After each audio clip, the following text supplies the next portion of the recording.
नमः.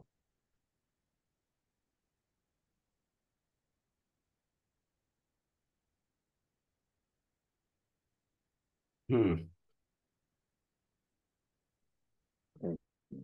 हे वेदवाक्यस्य तू वाचिकानां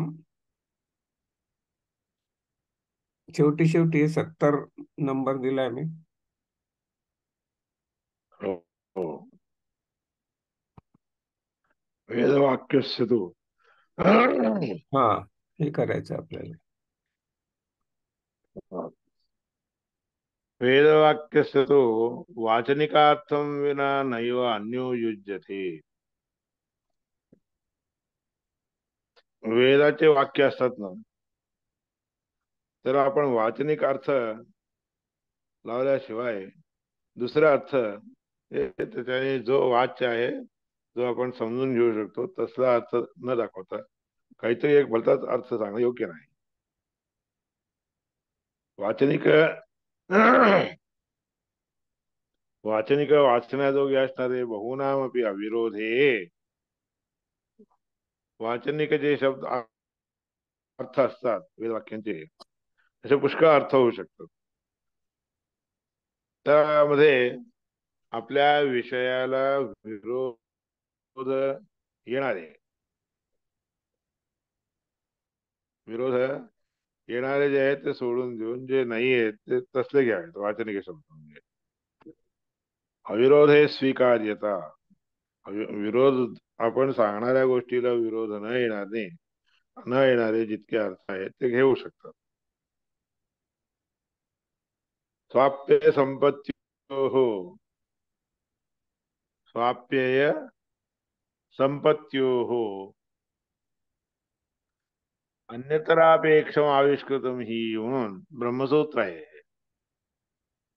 स्व अप्यय हा म्हणजे, अप्यय म्हणजे विलीन होणारे, जाणारे, म्हणजे त्याच्यामध्ये विलीन होणारे, भगवंताच्या अर्थामध्ये मिसळणारे असे जे शब्द आहेत, जे अर्थ आहेत, ते परमात्माची संपत्ती जाणून घेण्यासाठी असलेले समजायचे. अन्यतरापेक्षम आविष्कृतम, दुसऱ्या सगळ्या गोष्टी देखील त्याच्यामध्ये आविर्भूत होतात असे सूत्रामध्ये सांगितले. म्हणून वाचनिक अर्थ पुष्कळ जरी असले तरी देखील ते आपल्या विषयाला विरोध येणार नाही तसले स्वीकार करायचा, आपण तसे अर्थ स्वीकार करायचा. ठीक आहे. आता त्यामध्ये वानात सूते देवनात वासुदेव, वासुदेव शब्दाचा अर्थ आहे वासुदेव. वानात सूते हे वासुदेव म्हणून शब्दाच्या अर्थाचा विश्लेषण करून सांगायला लागले.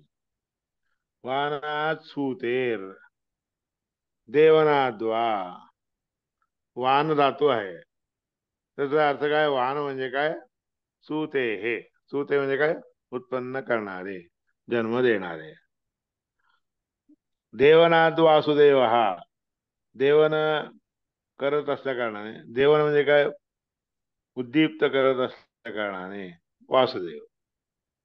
वासात जुते हे छांदसात क्रीडयाच, छादनात क्रीडयाच. वासात द्युते हे, द्युते म्हणजे प्रकाशाने, आपल्या प्रकाशाने, आपल्या कांतीने. छादनात, छादनात म्हणजे आच्छादन करणे, क्रीडार्थक धातू आहे. क्रीडा करण्यासाठी परमात्मा काय करतो? आपल्या प्रकाशाने सगळीकडे आच्छादन घालून टाकतो, आपल्या ज्ञानाने सगळीकडे आच्छादन घालतो. म्हणून वासुदेव, वासुदेव शब्दाचे अर्थ दिले. वानात म्हणजे जन्माधिक देत असल्या कारणाने तसला देव म्हणून वासुदेव. अजून देवनाथ वासुदेव हा, देवनाथ म्हणजे काय? सगळ्यांना प्रकाश देणारा असल्या कारणाने, प्रकाश म्हणजे स्वयंप्रज्ञा, स्वयंप्रज्ञेला प्रकाश म्हणतात.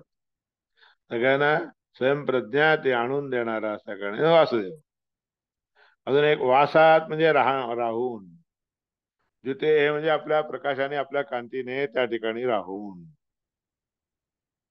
हम्म वासात तिथे हे छादनात छादन म्हणजे कवर घालणे आच्छादन करणे क्रीडा आणि क्रीडा सगळ्यांना क्रीडा सगळ्यांच्याकडून क्रीडा करून घेतो म्हणून इतके अर्थ आहेत वासुदेव हम्म बलात् असुत्वात् दातृतो वर्तनाच आपल्या शक्तीने बलात् म्हणजे आपल्या शक्तीने असुत्वात असुत्वात प्राणरूपाने राहत असल्या कारणाने हम्म असुद्वा दातृतः देणारा असतो वर्तनाच्या आणि सगळ्यांना प्रवृत्त करत असतो म्हणून देखील ह्याला वासुदेव म्हणतात की ते प्रवदंती वेद हा सगळे वेद या रीतीने वासुदेव शब्दाचा अर्थ सांगत आहेत हे सौकरायण स्मृतीमध्ये सांगितलेली गोष्ट आहे मोक्षामध्ये देखील मोक्षेपी सुप्तिरस्ती त्याशंका निवृत्त्यर्थम एव अन्यतर पदम मोक्षामध्ये देखील सुप्ती असती हे शंका येते ती शंका निवृत्ती करण्यासाठी दूर करण्यासाठी अन्यतर तप अन्यतर पदम दुसरे पद सगळे तिथे देखील त्यांना सुप्ती असती असं दाखवण्यासाठी आहे रूढ योगो विना कश्चिन नैवार्थो वेदगो भवेत तुमच्या रोजच्या रूढीप्रमाणे योगामुळे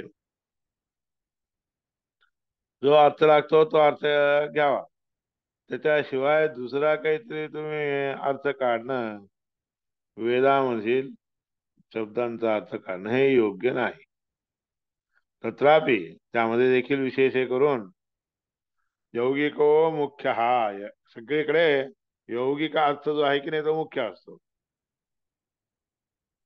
म्हणून वैदिक पदामध्ये यौगिक अर्थ गौण अर्थांपेक्षाही श्रेष्ठ आहे रूढी अर्थ देखील जो असतो की त्याच्यापेक्षा श्रेष्ठ आहे अनवस्था निवृत्त्यर्थम यौगिके रूढी कल्पना अनवस्था दोष वगैरे न येण्यासाठी म्हणून अनवस्था दोष म्हणजे काय किती सांगितलं तरी परत संपतच नाही तसं अनवस्था म्हणून होत तसलं अनवस्था दोष जाण्यासाठी म्हणून यौगिक अर्थ काढणे किंवा रूढी अर्थ काढणे हे व्यवहारात आहे ज्ञाते विशेष विज्ञान व्यवहारोपी रूढ जाणलेली गोष्ट विशेष रीतीने जाणून घेणे व्यवहारामध्ये जे रूढीने येणारा अर्थ आहे तो अर्थ घ्यावा असं ब्रह्मतर्कामध्ये सांगितलेलं आहे वाचनिकमर्थम परित्यज्य नियोगार्थ कल्पने श्रुत हानिरश्रुत कल्पना इति सर्व दोषाधिकौ तस्य व्यर्थमापद्येत वाचनिक जो अर्थ असतो वाचनिकमर्थम हे वाचनिक म्हणजे वरवर सांगणारा जो अर्थ असतो तो सोडून देऊन नियोगार्थ कल्पने सरळ सरळ आपल्याला जो म्हणला असताना वरवर जो आढळून येणारा अर्थ आहे तो सोडून द्यायचा आणि नाही ते नियोग लावून ह्याचा त्याचा संबंध लावून अर्थ काढणे कल्पने श्रुत हानी म्हणून होती म्हणजे वेदांची हानी होती किंवा अश्रुत कल्पना येते आपण कधी न ऐकलेल्या गोष्टीची कल्पना येते म्हणून सर्व दोषा अधिक तस्य व्यर्थमापद्येत सगळ्या प्रकारचे दोष जर त्याच्यामध्ये दिसून आलं तर ते वाक्य व्यर्थ दिसून येतं एवंच वदतो विधी शब्द निरर्थक असं म्हणलं तर मग सगळे विधी दाखवून देणारे जे शब्द असतात की नाही सकाळी उठलं की संध्यावंदन करावे सकाळी उठलं की स्नान करावे वगैरे जे विधी असतात की नाही सगळे व्यर्थ होऊन जातील त्याकरता वाचनिक अर्थामधील जी गोष्ट आपल्या योगामध्ये किंवा रूढीमध्ये येते ते अर्थ निरर्थक नसताना घ्यावेत सार्थक असताना घ्यावेत सिद्धार्थ वा सिद्ध शब्द हा पण त्यांनाच म्हणतात सिद्धार्थ किंवा सिद्ध शब्द म्हणतात स्वार्थे प्रमाणभूत इत्युक्ते किंवा उत्तरम हे स्वार्थ म्हणजे स्वतः जो अर्थ आहे तो अर्थ योग्य आहे असं दाखवून देणारे जे काही प्रमाण आहेत त्या प्रमाणाने कळून घ्यावेत ते अर्थ जे प्रमाणाने कळून जात नाही ते मात्र व्यर्थ होतात. म्हणून त्याकरता त्याला उत्तर काय सांगितलं तर, त्या कारणामुळे जो अर्थ पदामध्ये येतो तो मुख्य कारण असतो. किंचित वाचनिकानाम बहूनाम अर्थानाम त्यागे, काही काही ठिकाणी वाचनिक असणारे पुष्कळसे शब्द असतात, त्या शब्दांचा अर्थ सोडून देऊन दुसरा अर्थ काढण्याचा कारण असेल तर सोडावं. कारण नसताना उगीच दुसरा अर्थ काढत बसला तर चालत नाही. प्रतीयमान असणारा जो अर्थ असतो, जर त्याच्यामध्ये विरोध दिसून आला, मग त्यावेळेस दुसऱ्या अर्थाची कल्पना करावी, दुसरा अर्थ काढायला जावा. विरोधे तदन्योर्थ स्वीकार्य वाचनिक एव, सामान्यतः वाचनिक जो अर्थ असतो तो घ्यावा.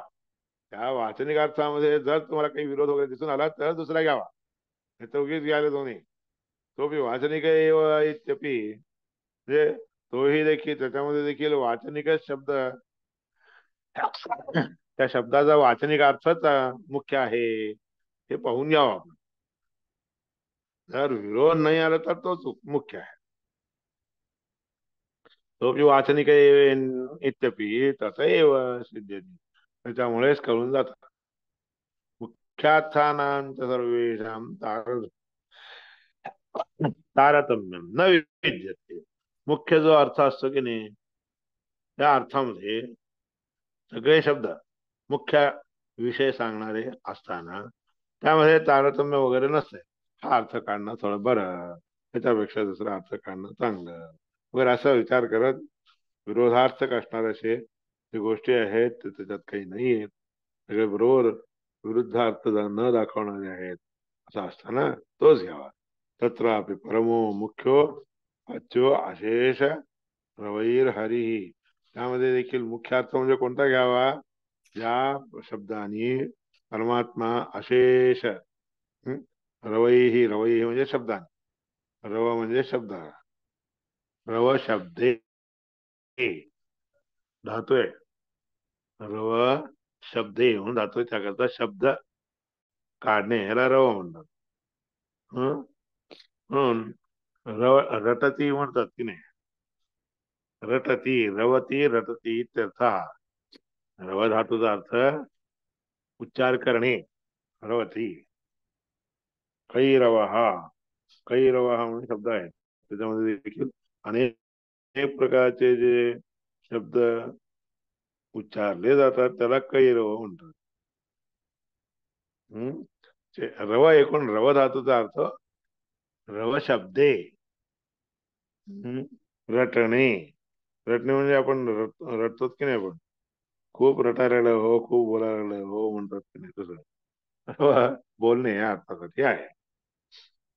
तत्रापि परमो मुख्यो वाच्यो अशेष रवैर्हरिः, अशेष रवैः अशेष शब्दैः, अशेष सगळ्या उच्चारले जाणाऱ्या शब्दांनी हरिपरमात्माच उच्चारला जातो. तत्र मुख्य विरोधेन तदन्यार्थस्य संग्रह, मुख्य शब्द जो हरिपरमात्मा पर असणार असा शब्दाचा अर्थ ज्या ठिकाणी असतो त्याच्यामध्ये विरोध जर आला, मुख्य विरोधेन, मुख्य अविरोधेन, मुख्य शब्द अर्थ मुख्य अर्थ त्याच्यातून येत नसेल, त्याला विरोध येत असेल तर त्यावेळेस दुसरा अर्थ घ्या. तर अन्यार्थस्य संग्रह, स्वतो मुख्य विरोध हेतु त्याज्य अन्योर्थो अखिलेशपी, सगळ्या शब्दामध्ये मुख्य अर्थ ज्या परमात्म्याचा अर्थ असायला पाहिजे नाही, त्याला परमात्म्याच्या अर्थाला लागून अनुकूल असा जर विषय नसेल, शब्दाचा अर्थ येत नसेल तर त्यावेळेस तो अर्थ सोडून द्यावा आणि दुसरा अर्थ घ्यावा. इथे सर्वत्र नियम, हा नियम सगळीकडे आहे बरं का. शब्दार्थ ज्ञानभूमीषु, तुम्हाला शब्दांचे अर्थ जाणून घ्यावा असं इच्छा असेल तर हा नियम वापरावा. जो विरोध न येणारे असा अर्थ आहे की नाही तोच घ्यावा असा अर्थ. म्हणूनच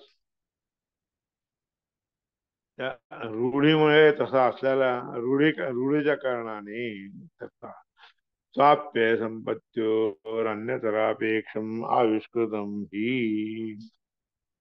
म्हणून ब्रह्मसूत्र आहे, या ब्रह्मसूत्राचा अर्थ या ठिकाणी समजून दिलेला आहे. सगळ्या वेदांनी परमात्मा वाच्य असतो, त्याच्यामध्ये जर काही विरोध दिसून आला तर दुसरा अर्थ घ्यावा, योगिक अर्थ घ्यावा, असा नियम आहे. सर्वत्र नियम हा शब्दार्थ ज्ञानभूमीषु, असा हा सगळ्या सगळ्या गोष्टीमध्ये, सगळ्या पदांमध्ये, सगळ्या शब्दांमध्ये हा नियम बाळगायला पाहिजे. शब्दार्थ ज्ञान व्हावा म्हणून जर तुम्ही विचार करत असाल तर ज्या शब्दांचा अर्थ आपण परमात्मा पर बघत नाहीत, काढू शकत नाही, तो अर्थ न घेता परमात्मा पर अर्थ येणारी जी भूमी आहे त्या भूमीला आपण मांडावा, त्या विषयाला आपण मांडावा, तो त्या ठिकाणी घ्यावा, असा अर्थ, असा शास्त्राचा नियम आहे. इथे म्हणजे क्रियायामेव प्रयोजन न सिद्ध इति युक्तम. तुम्ही तुमच्या क्रियापदाच्या द्वारे, क्रियापद कसं असते, शब्दांचा जो अर्थ असतो तो अर्थ मानणे हे क्रियापदाचे क्रम आहे.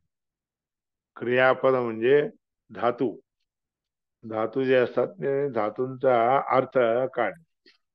अनेक अर्था ही धातव म्हणून एक पाणिनिकाराचा नियम आहे. म्हणजे धातूचे अनेक अर्थ असतात, त्यामध्ये अनेक अर्थ असताना ज्या शब्दाचा जो अर्थ काढणं योग्य आहे, ती प्रक्रिया ज्या ठिकाणी योग्य वाटते तोच अर्थ घ्यावा. अनेक अर्थ असले तरी ते अर्थ योग्य नाही. आपल्याला ज्या पदाशी तो लावायचा आहे, जोडायचा आहे ना, क्रियापद जे लावायचंय त्या क्रियापद लावल्याने आपल्याला जो अर्थ योग्य रीतीने माहित होतो किंवा योग्य रीतीने कळतो तो अर्थ घ्यावा, असा नियम आहे. धातूनाम अनेक अर्थत्वेपी, धातू अनेक असले तरी देखील क्रियापद त्याचं प्रयोजन काय आहे हे जर सिद्ध करून दाखवत असेल तर घ्यावं, नाही तसं आता क्रियायामेव प्रयोजन न सिद्ध इति युक्तम, तसं प्रयोजनात्मक असणाऱ्या क्रियापदाचा अर्थ येतच नसतो असं समजू नका. ज्ञानमात्र महाप्रयोजन दर्शनात नुसतं जरी कळून घेतलं तरी त्या क्रियापदाचा अर्थ तिथं जोडला जातो की नाही, योग्य आहे की नाही, थोडं कळून घेतलं तरी देखील योग्य आहे. पितृजीवनादि वाक्ये, पितरांचे जीवन सार्थक होते. आहते स्वयं भगवान, म्हणून भगवद्गीतेमध्ये सांगितलं, द्वाविमो पुरुषो लोके क्षरश्चाक्षर एव च, क्षर सर्वाणि भूतानि कूटस्थोऽक्षर उच्यते, उत्तमः पुरुषस्त्वन्यः परमात्मेत्युदाहृतः, यो लोकत्रयमाविश्य विभक्तव्य ईश्वरः, यस्मात्क्षरमतीतोऽहम् अक्षरादपि चोत्तमः, अतोऽस्मि लोके वेदे च प्रथितः पुरुषोत्तमः. अक्षरार्थ आणि अक्षरार्थ, अक्षर असणारे सगळे प्राणी, अक्षर असणारे प्रकृती, प्रकृतीपेक्षाही श्रेष्ठ असणारा अव्यक्त म्हणून जी प्रकृती आहे की नाही तिच्यापेक्षाही श्रेष्ठ असणारा तो अक्षर शब्द वाच्य असून श्रेष्ठ असणारा पुरुष या रूपाने म्हणून उत्तम पुरुष म्हणून त्यालाच परमात्मा असं म्हणत असतो. सगळीकडे राहत असतो तो, सगळ्या लोकांमध्ये, त्रैलोक्यामध्ये सगळ्यामध्ये राहत असतो. म्हणून त्या अक्षरार्थ जो असतो, अक्षरार्थ जो असतो किंवा परमाक्षर असणारा असा जो पुरुषोत्तम आहे तो असतो. त्या तीन पैकी पुरुषोत्तम हा आता पुरुषोत्तम पर असणारा अर्थ श्रेष्ठ आहे. ही जी गोष्ट आहे युमाम एवम असं मूळ जाणाती, पुरुषोत्तम म्हणजे असा आहे, असा असतो, जो कोणी जाणत नाही व्यर्थ आहे. जो कोणी असं जाणतो पुरुषोत्तम म्हणजे परमात्मा आहे असं जाणतो तर सर्ववेद भजती माम सर्व भावीन, त्या व्यक्तीने सगळ्या परमात्म्याचा सगळ्या रीतीचा अर्थ जाणून घेऊन सर्व भावनेने हे भारत माझी पूजा करतात. किती गुह्यतमं शास्त्रमिदं मुक्तं मया नघ, याप्रमाणे मी तुला गोप्य असणार असं एक शास्त्र सांगितलं. हे तर बुद्ध्वा बुद्धिमान स्यात् कृतकृत्यस्य भारत. हे जर चांगल्या रीतीने जाणलं तर बुद्धिमान मानला जातो, कृतकृत्य होतो तो, म्हणून सांगितलंय.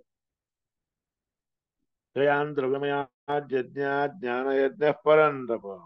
पुढं काय म्हणतात?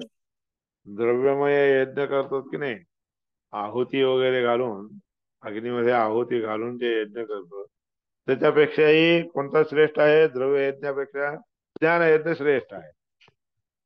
श्रेयान द्रव्यमयात यज्ञात ज्ञान यज्ञ परंतप. हे परंतप, हे अर्जुना, सगळ्या यज्ञांच्या मध्ये द्रव्य त्याग करून केले जाणारे जितके यज्ञ आहेत की नाही, ते सगळ्या यज्ञामध्ये ज्ञान यज्ञ हे श्रेष्ठ आहे. ज्ञानबोधन करणं नावाचा एक यज्ञ करतात की नाही, तो यज्ञ श्रेष्ठ आहे असं सांगितलं आहे.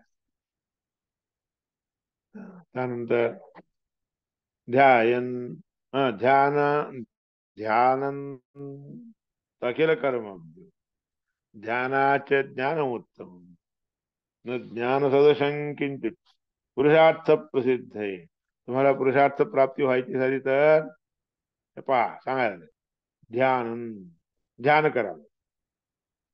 अखिल कर्मभ्यो, सगळ्या कर्मामध्ये कर्मापेक्षा तुम्ही अनेक कर्म करता, पण त्या सगळ्या कर्मापेक्षा ध्यान हे श्रेष्ठ. आणि त्या ध्यानापेक्षाही उत्तम रीतीने परमात्म्याला जाणून, उत्तम आहे परमात्मा, विष्णू परमात्मा सर्वोत्तम आहे असं जाणणं, हे ध्यानापेक्षाही श्रेष्ठ. ज्ञानासारखं या प्रपंचामध्ये काही पुरुषार्थ प्रसिद्धीसाठी, पुरुषार्थ मिळवून देण्यासाठी कारण होऊ शकत. ज्ञान सदृशं किंचित पुरुषार्थ प्रसिद्ध आहे म्हणून प्रवृत्त संहितेमध्ये सांगितले. दूरेण इहवरं कर्म बुद्धियोगात धनंजय. अवर असणार असं कर्म असतं की नाही, सामान्यपणे वरवर केलं जाणारं जे कर्म असतं की नाही, त्या कर्मापेक्षाही बुद्धीच्या द्वारे परमात्म्याला जाणून घेणं हे अजून चांगलं. दूरेण इहवरं कर्म बुद्धियोगात धनंजय म्हणून सांगितलं इथे. अशेष कर्म पूगोपी न विष्णु ध्यानलेश भाग तच्च ध्यान हरे ज्ञान कोट्यंशाय न पूर्तये म्हणून कर्म विषय विवेकामध्ये सांगितलं. अशेष कर्म पूगोपी, अशेष म्हणजे सगळ्या प्रकारच्या कर्मांचा म्हणजे समूह.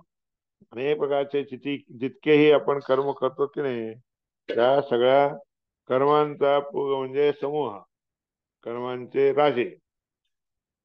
न विष्णू ध्यान लेश भाग, ते विष्णू परमात्म्याचे ध्यान जे करतात त्याच्यातला एक अंश देखील नाही येतो. कर्म कर्म म्हणजे तेवढ्या कर्मांच्या पेक्षाही श्रेष्ठ म्हणजे एक लेशत ध्यान जे करतो ते श्रेष्ठ आहे.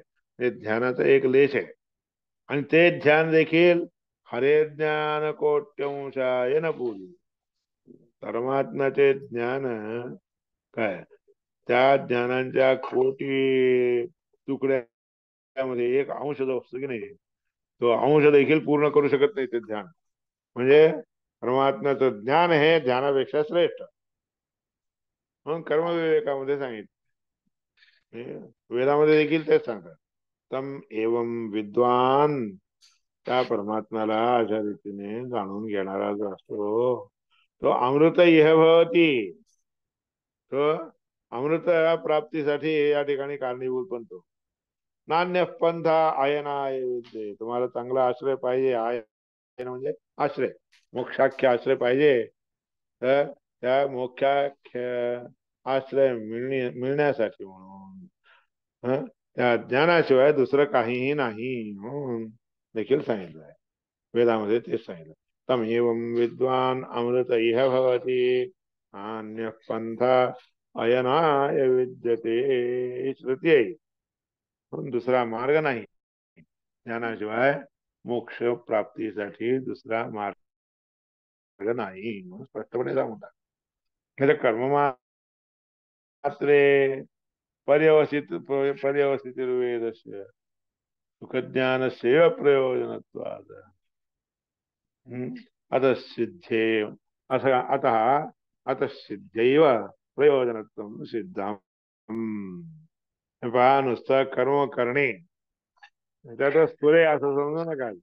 अरे बाबा, एवढं मी कर्म केलं बरं का, म्हणून तेवढ्याच संपून जातं असं समजू नका. वेद सगळे कर्म तुम्हाला करायला लावतात.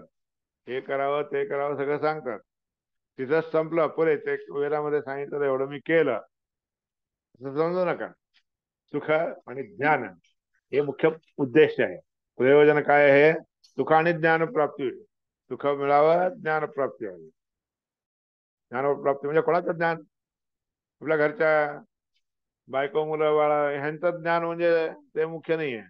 सुखद ज्ञान, जे ज्याच्याबद्दल जाणून घेतलं तर आपल्याला सुख मिळू शकतं की नाही, ते ज्ञान श्रेष्ठ आहे. म्हणून तेच मुख्य प्रयोजन आहे. म्हणून प्रयोजनत्व याच्यामध्ये मुख्य प्रयोजन काय आहे तर ज्ञानच आहे असं सांगितलं. प्रशंसादीनाम, आता प्रशंसा वगैरे इत्यादी करतो की आपण. प्रशंसादीनांच तात्पर्य वाचनिकार्थात्यागेन एव. प्रशंसा इत्यादी तात्पर्य अर्थ निघतो, वाचनिक अर्थाने मिळू शकत नाही. ते म्हणजे वरवर कळणाऱ्या पदांचा अर्थ, शब्दांचा अर्थ घेतला तर वाचने कळत नाही. वाचनिकार्थ त्याग करून म्हणजे ते सोडून देऊन स्वयं भगवंताचे ज्ञान, भगवंताचा विषय ज्यामध्ये कळतो तेच ज्ञान आहे आणि तेच खरा अर्थ आहे. भक्तम वा नात्मवित्वा तथा हि दर्शे. ओम भक्तम वा नात्मवित्वा तथा हि दर्शयती. हा हे मंत्र आहे आणि सूत्र देखील. भागतम विभागपूर्वक सगळे शब्दांचे अर्थ जाणून घेऊन, जरी तुम्हाला थोडे अर्थ जाणला तरी परमात्म्याचा अर्थ, परमात्मा पर असणाराचा अर्थ जोपर्यंत हे नाही तोपर्यंत तुम्हाला दर्शन झाले नाही, तुम्हाला त्या परमात्म्याचं दर्शन होऊ शकत नाही.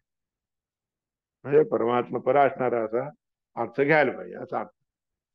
तस्मात विरुद्धवत प्रतीयमानानि प्रशंसादीनि ज्ञान सहकार्यार्थ सहकार्यपेक्षया योजनीयानि. याकरता विरुद्ध विरुद्ध अर्थ ज्या ठिकाणी आपल्याला दिसून येतो, वर दिसून येतात प्रशंसापर असणारे हे वाक्य, पण ते ज्ञानाला, परमात्म्याच्या ज्ञानाच्या साठी म्हणून सहकार्य करत नसतील तर तसले अर्थ लावले. परमात्म्याचे ज्ञान ज्यामुळे प्राप्त होऊ शकतो तसल्या प्रकारचे अर्थ आपण त्याला योजावेत म्हणजे लावावेत. पुराणादीनांत श्रुत्या विरोधे. पुराणाधिक ते आहेत वाक्य श्रुतीशी विरोधाला असताना गौण अर्थ निघतो तिथं. म्हणून गौण अर्थ जर परमात्मा पर असेल तर योग आहे, चांगलं आहे. कुहकश्चेंद्र जालम च विरुद्धाचरणानि च दर्शयित्वा जनम सर्वम मोहमाशु महेश्वर मोहयाशु जने. हे महेश्वरा, हे रुद्रदेवाला सांगितलं. कुहकश्च इंद्रजालंच. कुहक अर्थ म्हणजे वर वर खोटे खोटे अर्थ दिसून येणारे. ते कसे असतात? इंद्रजाल रूपाचे असतात. दाखवायला मात्र पैसा दिसतो, पैसा वाटतो, असायला खडाच असतो. तशा प्रकारे विरुद्ध अर्थ जे आहेत की नाही ते काढून दाखवून सगळ्या लोकांना मोह उत्पन्न करण्याचे कार्य हे महेश्वर तू कर आणि त्यांना मोह उत्पन्न करून देवा म्हणून वराह पुराणामध्ये भगवंतानी रुद्रदेवाला आदेश दिलेला आहे. ते वाक्य कुहकश्चेंद्रजालंच विरुद्धाचरणानि दर्शयित्वा जनम सर्वम मोहयाशु महेश्वर म्हणून वराह पुराणामध्ये सांगितलं. कुहक असणारे कुहकनो मनः क्षोभयंती म्हणून गीता गोपी गीतामध्ये आहे. कुहकनो मनः क्षोभयंती. त्याच्याने काय होतं? मनाला क्षोभ होतो नव्हतो. काय अर्थ घ्यावा बाबा, हा अर्थ योग्य आहे का तो अर्थ आहे? इंद्रजालाप्रमाणे असणारे असे अर्थ असतात ना, विरुद्ध आचरण करण्यासाठी म्हणून प्रवृत्त करणारे जे काही अर्थ आहेत ते अर्थ लोकांच्या मनामध्ये उत्पन्न करून दर्शवतो, म्हणजे दाखवून देऊन सगळ्या जनांना मोह उत्पन्न करून देणं हे कार्य तुझं आहे. म्हणून परमात्म्याने कोणाला आदेश दिलाय? रुद्रदेवाला आदेश दिलाय. ही गोष्ट परापुराणात स्पष्टपणे सांगितली. म्हणून केव्हाही परमात्मा पर असणारा अर्थ आपण जाणून घ्यावा. मोहक असणारे असे अर्थ कधीही परमात्मा पर आपल्याला ज्ञान देण्यासाठी कारणीभूत होत नाही. मोहक असणारे अर्थ घेऊ नका सांगितलं. याप्रमाणे परमात्म्याचं ज्ञान व्हायचं झालं तर ज्या पदाने वाचनिक अर्थ असतो की नाही, तो वाचनिक अर्थ काढला असताना भगवतपर असणारा वाक्य घेतलं तरच योग्य आहे. नाहीतर सगळं व्यर्थ आहे, मोहक आहे म्हणून सांग. आणि तसलं शास्त्र मोहशास्त्र रुद्र महाबाहो मोहशास्त्राणी कारय अदथ्यानी विदथ्यानी दर्शयस्व महाभुज म्हणून स्वच्छ वाक्य आहे. म्हणजे वराह पुराणात सांगितलेल्या गोष्टी आहेत. म्हणून लोकांना तसे अर्थ दाखवून लोकांच्या मनामध्ये मोह उत्पन्न करून दे, हे काम तुझं आहे महेश्वरा म्हणून रुद्रदेवाला आदेश दिलेला आहे. श्रीकृष्णार्पणमस्तु. उद्यत ब्रध्नस्य विष्टपम गृहमिंद्रस्य गन्वही मध्वः पीत्वा सचेवहि त्रिसप्त सख्यु परे. हा मंत्र आहे. उद्यत ब्रध्नस्य विष्टपम म्हणून ऋग्वेद मंत्र आहे. त्या मंत्राचा अर्थ उद्या सांगतो तुम्हाला. उद्याच्या दिवशी निवेदन केलं जाईल. श्रीकृष्णार्पणमस्तु. नमस्कार. कृष्णार्पणमस्तु. नमस्कार. छान झालं.